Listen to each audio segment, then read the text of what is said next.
Warning: WandaVision spoilers ahead. The finale of WandaVision featured two huge confrontations: Synthezoid versus Synthezoid, and Spellcaster versus Spellcaster.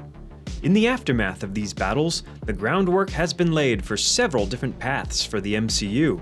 Some on Earth, some in space, and some in a different dimension entirely. The future of the MCU, post-WandaVision. Starting on Earth, WandaVision opens a few possibilities. In the final moments of the post-credit scene, we hear Billy and Tommy's voices. The curious sons of Wanda are clearly still out there, in some form. One possibility is that the MCU is starting to build towards the Young Avengers. In the comics, the Young Avengers consist of a new Hawkeye, Kate Bishop, who will be played by Haley Steinfeld in the upcoming Hawkeye series on Disney+, the Skrull Emperor Doric VIII, better known as Hulkling, Miss America, Patriot, Stinger, and two others, Speed and Wiccan. The last two are, more or less, the teenage versions of Billy and Tommy we met on WandaVision. This team was assembled to face Kang the Conqueror, who has been confirmed for the upcoming Ant-Man 3. The seeds are planted, let's see if they grow. The more extreme path forward is the introduction of mutants.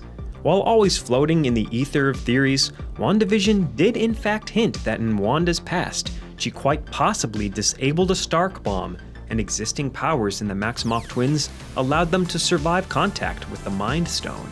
Being born with abilities is very mutant-y, though for now it's best to temper expectations and see if Marvel teases something a bit more concrete.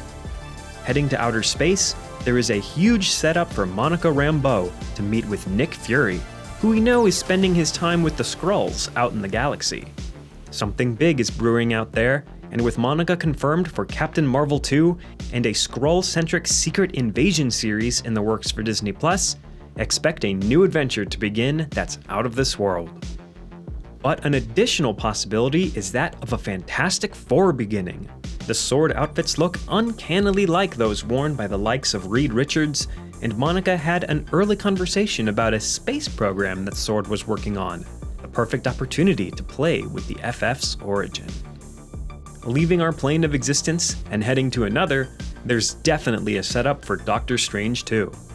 Agatha Harkness even mentions to Wanda that the Scarlet Witch is destined to surpass that of the Sorcerer Supreme himself.